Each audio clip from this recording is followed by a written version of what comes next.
Buenas tardes. Bueno, siguiendo con las clases virtuales que nos toca dar a raíz de este bendito coronavirus, vamos a seguir con el punto siguiente de la bolilla 6, que son las manifestaciones del poder, y en esto nos referimos específicamente a las funciones del Estado. ¿Se acuerdan que yo siempre les decía que hablamos de separación de órganos? Muchas veces se habla de separación de poder, pero el poder es uno solo y vamos a tener dentro de lo que es nuestro sistema presidencialista distintos órganos, mejor dicho, que van a ser los encargados de cumplir el ejercicio del poder en cada uno de esos ámbitos ya predeterminados. Por eso hablamos de una función legislativa, de una función administrativa y de una función jurisdiccional. Que este último punto, después si vamos a tratar de ver todo hoy, si no lo ampliaremos después en otro chat posterior, pero la idea es que esto quede bien claro y sobre todo me interesa lo de función jurisdiccional. Primera parte, lo que es la función legislativa, que es el proceso de creación de la norma, de la ley propiamente dicha, y en esto, digamos, es una fase, digamos, la más conocida por todos ustedes, porque justamente es la actividad que desarrolla el poder legislativo a través de esa función específica que tiene, que es la de creación de la norma. Quiero aclarar una cosa, muchas veces se confunde y se aplica lo que era la teoría del órgano en esto, es decir, a cada órgano le corresponde una función determinada. Quiero decirles que esto no es así. Si bien en principio, obviamente, el órgano legislativo es el encargado de crear normas y que esa norma tiende a la generalidad del caso, no siempre es de esa misma manera. ¿Por qué digo esto? Porque cuando nosotros nos referimos al órgano legislativo, para entenderlo claramente, el Congreso de la Nación, con su Cámara de Diputados y Cámara de Senadores, sí, es cierto, la función legislativa es la función primordial que tiene, pero no es la única. ¿Por qué digo esto? Porque toda esa estructura que nosotros conocemos como el Congreso tiene personal propio y, por ejemplo, quien está a cargo de la presidencia de la Cámara de Diputados o de la presidencia de la Cámara de Senadores, de alguna manera también ejerce funciones administrativas en lo que hace al presupuesto, en lo que hace a la designación de ese personal, con respecto a lo que es planta permanente, el pago de los sueldos, incluso la aplicación de sanciones, que esto ya sería casi una función jurisdiccional, porque está aplicando a un caso concreto una sanción. A su vez, si hablamos de la generalidad de la norma que vendría a surgir de la característica propia que tiene la función legislativa, esto no siempre es así, porque tenemos el caso, ustedes supongo que lo habrán visto en derecho constitucional, por ejemplo, de leyes que han sido para casos particulares, por ejemplo, la asignación de los bienes de la viuda de Perón, que esto obviamente es una ley dictada por el Congreso, pero para una persona, o sea, alguien en particular, con lo cual desvirtúa también esto de la generalidad como característica propia de la norma y la aplicación en el caso particular. Por último, también de la misma manera, nosotros podemos ver que el Poder Ejecutivo, que ya les comenté cuando hablábamos de lo que era el sistema presidencialista, no lo podemos minimizar a ser un mero ejecutor de leyes, también crea leyes dentro de su propio marco. ¿Por qué? Porque las va a crear dentro del marco que le da la propia Constitución para hacerlo, porque la Constitución también le da atribuciones al presidente para que pueda crear normas en un ámbito determinado, como también por delegación del propio Poder Legislativo, cuando tiene que dictar los famosos decretos reglamentarios, donde reglamenta las leyes, y también los decretos leyes que les mencionaba anteriormente. Y por último, en el mismo caso, la función jurisdiccional, el mismo ejemplo que yo les daba en el caso del Congreso, se aplica también al caso de los tribunales. Ustedes, no sé si han tenido posibilidad de asistir en alguna oportunidad al Palacio de Tribunales de acá de nuestra provincia de Santa Fe, ahí en calle Balcarce, y van a ver que hay toda una estructura vigente ahí, con gente trabajando y demás. Bueno, de la misma manera que obviamente alguien que será encargado por parte de la Corte se encarga de realizar todas las tareas administrativas, que son el pago de los sueldos y demás, como también la Corte es encargada de aplicar las sanciones al personal que no cumple con sus obligaciones. Son sanciones administrativas que pueden ir desde una suspensión hasta, llegado el caso, un despido con causa, porque obviamente no puede ser despedido sin causa en la función pública, pero por la estabilidad del empleado público. Pero de todas maneras sí lo puede ser con causa, y si obviamente no cumple sus funciones se lo puede pasar a retiro. Dicho esto, en definitiva lo que quiero esclarecer es que no podemos decir que la función legislativa le compete exclusivamente al Congreso, de que la función ejecutiva le compete exclusivamente al Poder Ejecutivo y que la función jurisdiccional le compete exclusivamente a los tribunales. Vemos que los distintos órganos que hemos mencionado cumplen cada uno de ellos no solamente con su función específica, la que sería la raíz del nombre que le da origen al mismo, sino que además pueden cumplir otras funciones. Ahora bien, vamos a inmiscuirnos ya en lo que es la función legislativa propiamente dicha y el proceso de creación de la ley. La ley tiene 3 etapas. La primera de ellas, la creación de esa ley, tiene 3 etapas. La iniciativa que es justamente la promoción de un proyecto de ley. Este proyecto de ley puede ser presentado tanto por el Ejecutivo ante la Cámara de Origen, que es la Cámara de Diputados, puede ser presentado incluso por un diputado, por un senador también, incluso también, ya lo hemos visto, como forma de democracia semidirecta, lo que es la iniciativa popular. O sea, los ciudadanos, con un determinado número de firmas, pueden presentar un proyecto de ley. Con ese determinado número de firmas, ¿qué garantiza? Que ese proyecto de ley va a ser tratado por el Parlamento. No, esto lo aclaro, implica su aprobación. Implica solamente el tratamiento. De ahí a que se lo apruebe son 2 cosas completamente distintas. Por eso también es importante remarcarlo. Les decía entonces que sea por presentación del presidente, de un miembro del Congreso, por la iniciativa popular, ese proyecto se presenta, entra por lo que es mesa de entradas de la Cámara de Origen, de la Cámara de Diputados, y ingresado va a implicar un tratamiento. Para que ese tratamiento pueda transcurrir, digamos, todo lo que es la etapa que corresponde en definitiva a lo que va a llegar a ser su sanción definitiva, va a tener que pasar por distintas comisiones. ¿Por qué digo esto? Porque según de qué trate ese proyecto, puede abarcar más de una comisión o puede ser una única comisión. Si es un proyecto que tiene cuestiones que traten temas económicos, pasará por Hacienda o Economía. Después, si tiene incluso cuestiones que pueden hacer al medio ambiente, también pasará por la comisión respectiva. Si de alguna manera implica o no una cuestión constitucional, deberá pasar también por la Comisión de Asuntos Constitucionales. Y así eso lo resuelve quien va a derivar ese proyecto a las distintas comisiones.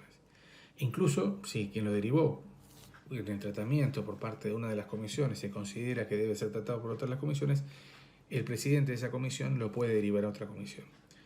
¿Cómo funcionan estas comisiones? Bueno, generalmente los miembros, esta es la parte más activa de lo que es el Parlamento en sí, porque uno ve las sesiones con todos los diputados tratando ahí. Yo siempre digo que eso es un poco una mise en escena, o sea que es lo que es, si bien no es por menospreciar esa actividad, pero ha quedado desvirtuada de lo que antiguamente era cuando todos los proyectos se trataban directamente en el seno del Congreso, porque las comisiones hoy por hoy lo que hacen es tratar en particular teóricamente con diputados y asesores de estos diputados que son especialistas en esos temas. Por eso se dividen entre ellos y van a tal o cual comisión de acuerdo a los intereses que ellos tengan. Esos intereses se supone que son de acuerdo a la experiencia que tiene cada uno, aunque muchas veces no termina siendo de esa manera. Pero bueno, yendo al kit de la cuestión, ese proyecto va a esa comisión, donde a lo mejor generalmente están integrados por 8 o 9 diputados, uno de ellos la preside, hay un vicepresidente, un secretario, Generalmente también hay asesores que acompañan en el tratamiento de eso. Pueden darse reformas al proyecto, como puede salir aprobado directamente así por comisión. Si el proyecto es aprobado por esa comisión, pasa a otra comisión que pueda estar dentro de las comisiones que corresponden al tratamiento, y una vez agotada toda esa vía, que puede llevar semanas, porque obviamente en una semana lo va a tratar una comisión, si tiene que pasar a otra, lo trata la semana siguiente. Cuando concluyó todo ese trámite de pasar de una a otra comisión y el proyecto quedó, digamos, con la mayoría necesaria para ser aprobado y para ser tratado dentro de lo que es la sesión que se da generalmente los días jueves en el Congreso, ese proyecto el día anterior va a pasar por una última comisión, que es la de los jefes de bloque, que se reúnen el día anterior para acomodar un poco la agenda de lo que va a ser la sesión del día jueves. En esa comisión, todos los presidentes de bloque van a discutir o discernir sobre si tal o cual proyecto, más allá de que tenga o no tenga los votos, es tratado al día siguiente. Por lo general sí, pero bueno, puede ocurrir que por alguna cuestión estratégica o alguien le pide, mira, quiero verlo, déjame una semana más. Este tipo de cosas ocurren dentro de lo que es el tratamiento de las leyes. Pero bueno, aprobado por los jefes de bloque, al día siguiente pasa la sesión. Y les digo que más que nada un trámite en la sesión, porque bueno, puede haber discursos armados o prearmados, o incluso se puede haber dejado posibles modificaciones para que sean tratadas dentro del seno del Congreso. Pero lo cierto es que bueno, ya está casi cocinado, podríamos decir, el proyecto para su aprobación. Es cierto que ocurre que bueno, muchas veces alguna modificación se le solicita al legislador que hizo el proyecto, si acepta la modificación, a lo mejor dentro de esa sesión. Si la acepta, porque a lo mejor es una cuestión de forma que está explicada y atendida, sale el proyecto de esa manera y va al Senado, donde obviamente en el Senado vuelve a pasar también por comisiones, como ocurre en la Cámara de Diputados, donde lo van a analizar nuevamente y donde, una vez que fue tratado por las distintas comisiones, en la sesión, luego de que los jefes de bloque hagan el mismo trabajo que hicieron en diputados y los senadores, van a hacer su tratamiento en la sesión del día. Aprobado por ambas cámaras, ese proyecto pasa a lo que sería ya, digamos, su sanción, que es en definitiva la etapa en la cual todos, digamos, la aprueban con los votos necesarios. ¿Para qué? Para que una vez sancionado ese proyecto, si no hay oposición del Ejecutivo, ese proyecto venga a la parte de la promulgación, o sea, el Ejecutivo lo promulga, porque lo puede vetar, pero en este caso lo promulgaría. Si lo veta es porque no está de acuerdo y debe volver al Congreso para tratarlo en los puntos que fue vetado.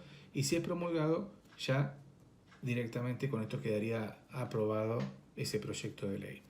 La promulgación, algunos separan en la etapa de la promulgación lo que sería la publicación de esa ley en el boletín oficial, otros la incluyen. De todas maneras, bueno, promulgación y publicación pueden ser como la última de las etapas a las que nos estamos refiriendo. Yo omití decirles que en la etapa de la sanción también podía ocurrir de que el Senado, por ejemplo, le aplicara modificaciones a ese proyecto que vino a diputados, con lo cual debería volver a diputados para su tratamiento con esas modificaciones y aprobado, ahí recién volverá al Senado, que obviamente como fue quien había gestionado esas modificaciones, si esas modificaciones fueron aprobadas, quedará por válido. Si no, bueno, seguirán discutiendo hasta que el proyecto quede pulido de tal manera de que pueda salir a lo que es la promulgación y la publicación. Como les digo, esa última etapa es por parte del Ejecutivo, ya su promulgación y publicación, donde se supone que hay una conformidad también por parte de hasta ahí lo que a mí me interesa es que ustedes tengan una noción de lo que es la función legislativa. Ya hicimos un poco de la discusión de la naturaleza jurídica cuando le expliqué si lo poníamos con la teoría del órgano, si lo poníamos con la teoría de la generalidad, de la individualidad. Lo cierto es que lo importante acá es este proceso de creación de la ley, de cómo llega, y que obviamente sí, su regla es que es general, pero bueno, obviamente puede haber excepciones como la particularidad del caso que les comenté. Digamos, eso es lo que a mí me interesa que a ustedes les quede claro. La segunda etapa o la segunda función que tenemos para analizar es la función administrativa. Lo voy a tratar de hacer lo más breve, conciso y claro posible, porque imagínense que hablar de la función administrativa tenemos una materia entera que es Derecho Administrativo que trata este tema, y en escasos minutos es casi imposible que uno pueda llegar a explicar una materia como es el derecho administrativo. Pero bueno, algo les dije en un primer momento cuando los constituyentes norteamericanos habían quedado con la idea de que la función administrativa fuera la de ser un mero ejecutor de ley, con lo cual su función quedaba a dictar unos reglamentos de ejecución, es decir, poner en marcha lo que la ley había establecido. Ese es un primer pensamiento que existe dentro de lo que sería el accionar de ese poder ejecutivo, de ese presidente. Claro está que vemos que esto no es así. Sabemos a ciencia cierta que el presidente es tal vez, sobre todo en un sistema presidencialista como el nuestro y en la mayoría de los sistemas presidencialistas, la figura más fuerte que presenta los tres centros de poder que tenemos repartidos en el poder. Y esta función administrativa no puede quedar en la mera ejecución de leyes, porque primero el Poder Ejecutivo no descansa nunca. Sabemos que desde su asunción hasta que termina su mandato se puede tomar unos días, pero en la actividad está permanentemente, y si está en algún receso tiene que volver por alguna cuestión o lo tendrá que hacer del lugar donde está en receso, pero su actividad no cesa nunca. A diferencia de parlamentos que sí, obviamente, arrancan en marzo y terminan teóricamente en diciembre su actividad con un receso entre enero y febrero. Recuerden que antes arrancaba el 1 de mayo, esto se modificó y se extendió a marzo, casi 2 meses más de lo que es. Después en la práctica, si no sesionan o por A o por B o hacen otras cuestiones, no voy a entrar ahora en detalle sobre esas cuestiones que no son las que hacen a la generalidad de lo que nosotros estamos viendo, que es la función administrativa y en su caso la función legislativa. Por eso, hablar de una mera ejecución de leyes sería limitar demasiado el poder del Ejecutivo. Sabemos que también tiene reglamentos autónomos o decretos autónomos que puede dictar el Ejecutivo, y estos son justamente atribuciones que recibe de la propia Constitución. Si uno analiza la Constitución y la mayoría de las constituciones con un sistema presidencialista, hay un marco dentro del cual el presidente puede regular, puede dictar estos reglamentos. Ese marco obviamente está limitado a la norma máxima que tenemos dentro del país, que es la Constitución Nacional. Entonces está ya de alguna manera bien determinado cuál es ese centro de poder que ya tiene predeterminado el Poder Ejecutivo. Después están los reglamentos delegados, que son aquellos reglamentos o decretos delegados, que son aquellos que el Poder Legislativo le da al Poder Ejecutivo, que una misma ley puede ella misma determinar esa delegación para que el Poder Ejecutivo reglamente esa ley en los puntos que, bueno, obviamente ante la generalidad de la norma no han podido analizar por la urgencia, puede ser en algunos casos, o porque no se pueden prever todos los supuestos y se lo dejan ya de alguna manera delegado al Ejecutivo para que lo haga con toda la tranquilidad y la aplicación en el caso que corresponda. Y por último, y no menor, los famosos decretos o reglamentos de necesidad y urgencia. ¿Por qué digo no menor? Porque esta atribución que tiene, que obviamente incluso está prevista por la Constitución y que establece que el Poder Ejecutivo pueda dictar estos decretos o reglamentos de necesidad y urgencia, es justamente cuando existe una cuestión de necesidad y urgencia. Ahora, ¿cuándo existe esta necesidad y urgencia? Nosotros hemos visto por los distintos antecedentes, desde que hemos regresado a la democracia del 83 hasta hoy, que ese margen es bastante discrecional y el presidente muchas veces se ha arropado en esa facultad que tiene estos decretos de necesidad de urgencia y le ha valido incluso grandes discusiones si está dentro o no de las atribuciones que le corresponde hacerlo. Claro, uno puede delegar la necesidad de urgencia bajo miles de supuestos, incluso muchísimos que no lo son. Y sin embargo, obviamente, ya dictado ese decreto de necesidad de urgencia, pocas veces podía ser revisado por el Poder Legislativo. Esto, de alguna manera, hace unos años se dictó una ley que reglamenta estos decretos de necesidad de urgencia, por lo cual el Parlamento puede revisarlos como correctamente le corresponde, porque la Constitución dice que tienen que ser revisados por el Congreso, pero al no estar reglamentado nunca lo podía hacer. Entonces, hoy está reglamentado. Claro, la particularidad que tiene es que si no lo trata, ese decreto de necesidad y urgencia se transforma en ley. Y esto, vale referirlo, está tomado, como muchas de las reformas que hemos tenido en el 94, de lo que es el sistema francés, donde allá es al revés.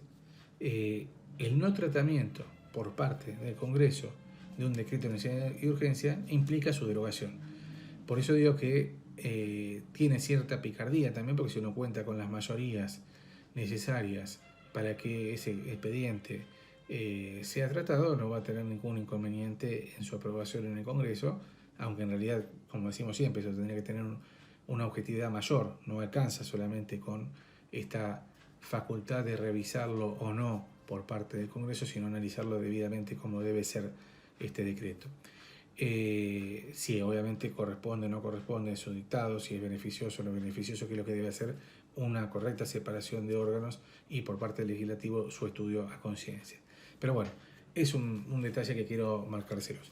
Y después hay los distintos administrativistas que tenemos en el derecho internacional, en nuestro derecho argentino. Nombro, por ejemplo, en el primer caso Carrera de Malver, en el segundo a Vidal Campos. Distinguen, bueno, y a Marienhoff, obviamente, como otra de las grandes estrellas del derecho administrativo nacional. Distinguen también entre actos de gobierno, actos de imperio, pero, digamos, estas son ya cuestiones que hacen al ejercicio diario de lo que es su actividad. Por ejemplo, dentro de lo que podríamos hablar de los actos de imperio sería la declaración de la guerra, el estado de sitio.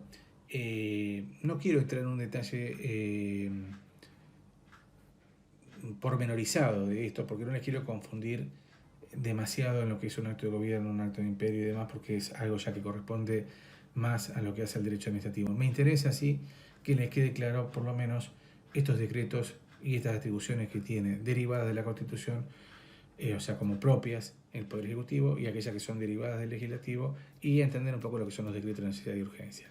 Con eso yo me considero satisfecho en torno a lo que nosotros estamos viendo con respecto a las distintas funciones del poder.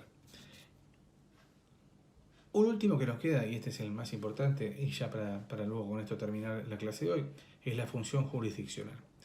Fíjense ustedes, yo me pregunto siempre en clase qué entienden por función jurisdiccional, y todos me dicen, y la que deriva del Poder Judicial.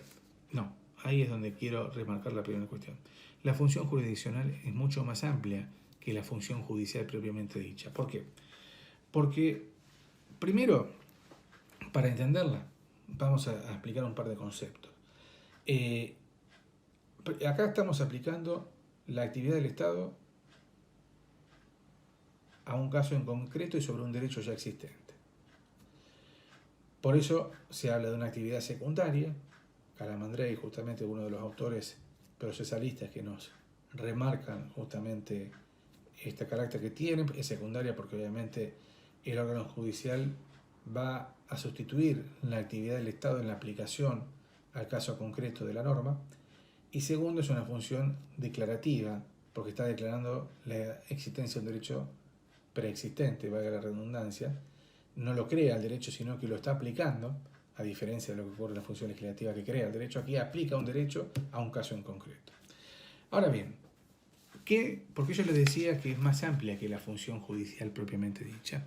Muy sencillo. ¿Por qué? Porque nosotros vamos a tener una jurisdicción judicial y una jurisdicción no judicial. Y en esto me refiero al punto que habla de las clases de jurisdicción que ustedes tienen ahí abajo en el programa. Y la jurisdicción no judicial es una jurisdicción que tiene distintas facetas, pero la más importante, podríamos decir dentro de ellas, es la aplicación de la norma vigente por parte de alguien que no va a ser imparcial, imparcial, independiente, como lo es un juez. ¿Por qué digo esto? Porque aquí, en la función jurisdiccional no judicial, juez y parte van a ser el Estado. Modo de ejemplo de esto. Ustedes, en algún caso, si la mayoría de ustedes conduce un vehículo, pueden llegar a tener, en alguna oportunidad, la aplicación de una multa. Por exceso de velocidad, por haber pasado un semáforo en rojo, por haber mal estacionado, cualquiera sea la circunstancia. Esa multa ustedes tienen que aceptarla, si la aceptan porque es correcta y van y la pagan, o si usted dice, no, mire, yo no cometí esta infracción, están equivocados, se han equivocado, no es mi caso, no fui yo, no es mi auto, bueno, los quiero discutir. ¿A dónde voy a discutir esto? Bueno, ustedes me van a decir, voy a tribunales, pero ¿a qué tribunales? Porque no es el tribunal ni el de calle Balcarce, que son los tribunales provinciales, ni en el calle Oroño, que son los tribunales federales. Uno va a lo que se llama el tribunal de faltas, al juez de faltas. ¿Dónde queda eso? Eso forma parte de lo que es la Municipalidad de Rosario. Con lo cual, ahí ya tenemos un juez que no va a ser imparcial e independiente, porque forma parte de la administración pública. Él es un empleado de la municipalidad, con lo cual no tiene independencia tampoco, porque justamente es un empleado de la Municipalidad de Rosario. Entonces, ya ahí tenemos una característica que determina que quien va a aplicar teóricamente la norma es alguien que trabaja para el que me aplicó al caso particular esa norma. Con lo cual es muy difícil discutirlo. A veces, obviamente, cuando es muy obvio, no cabe duda de que fallará de acuerdo a lo que estoy planteando. Pero en aquellos casos donde es discutido, generalmente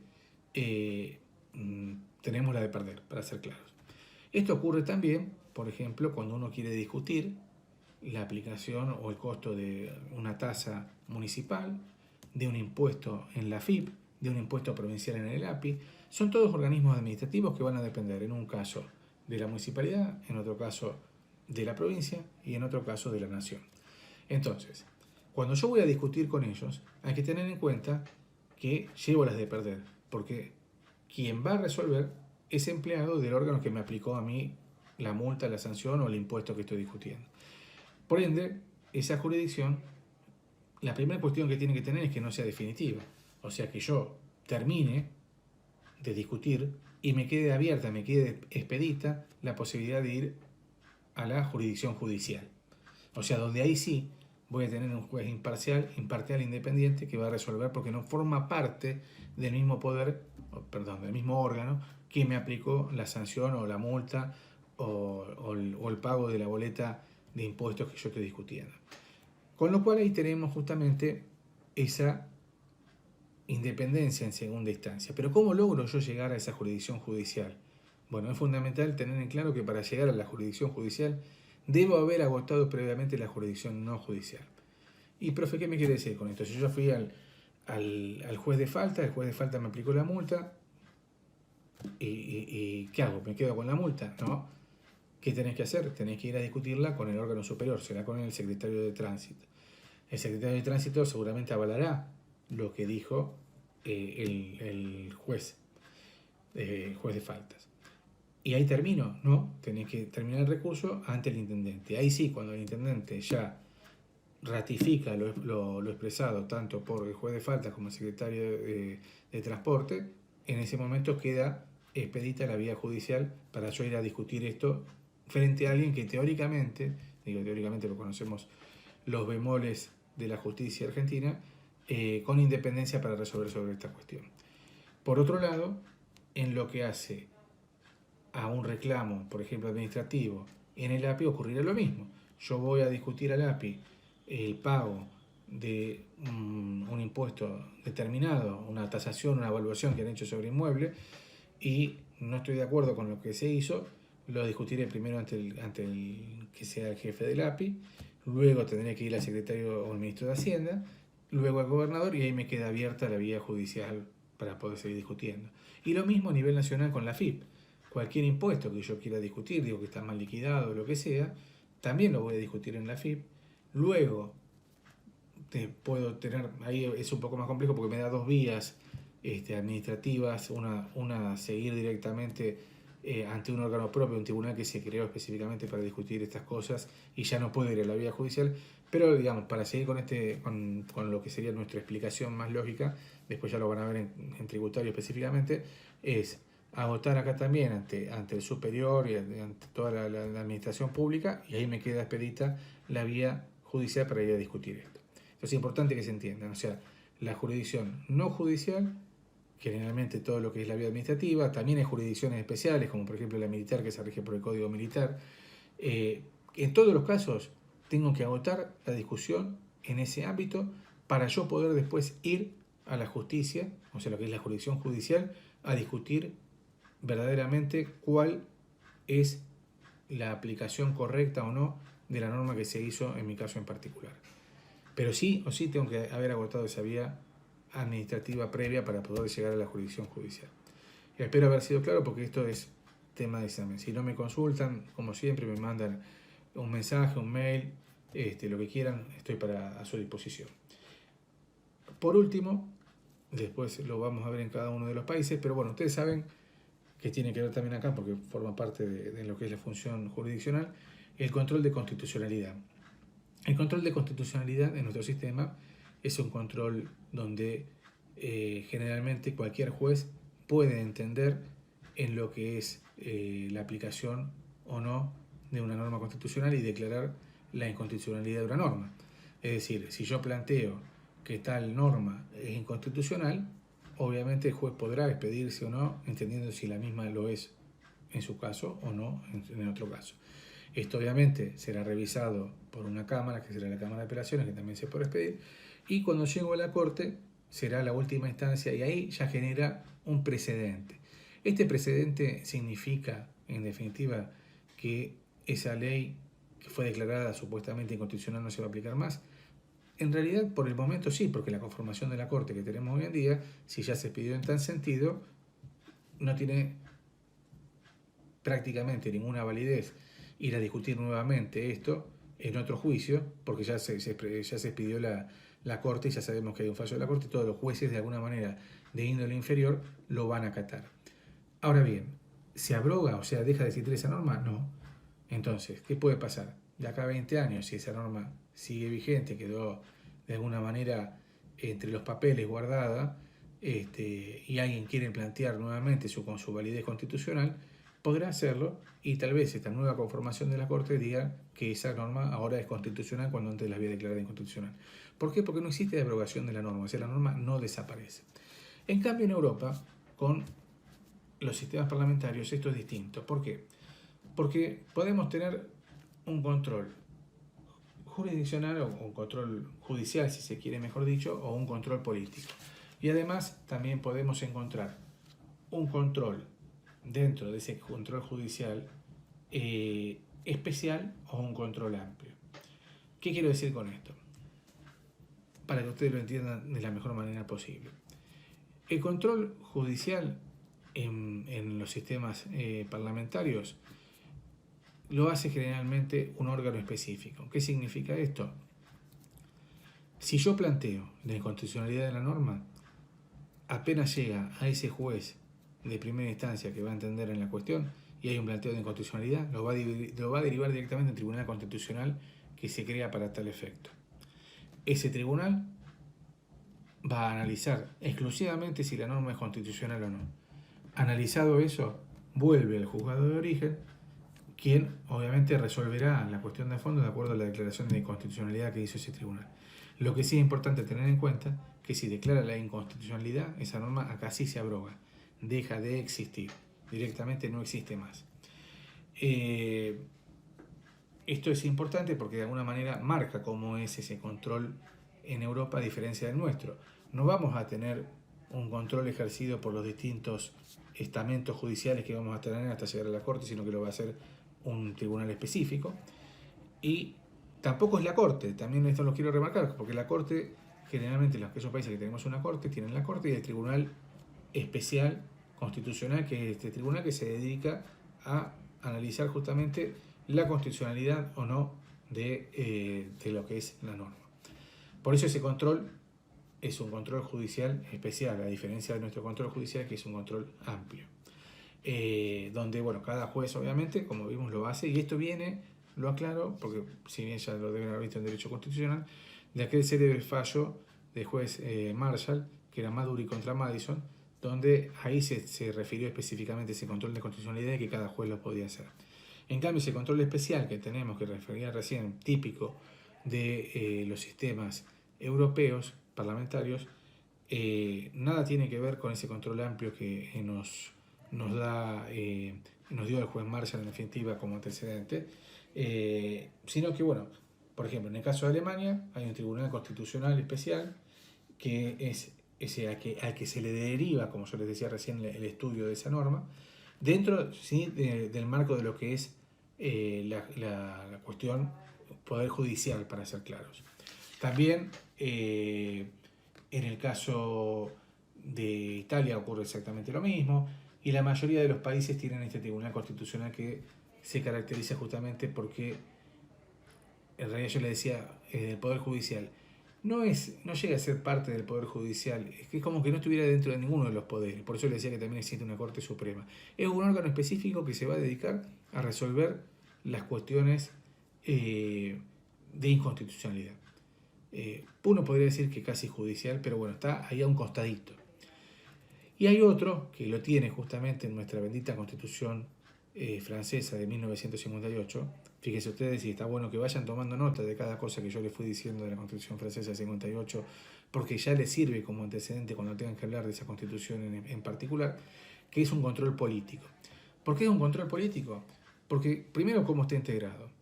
Va a tener 9 miembros, 3 van a ser designados por el Ejecutivo, 3 por el presidente de la Asamblea y 3 por el presidente del Senado.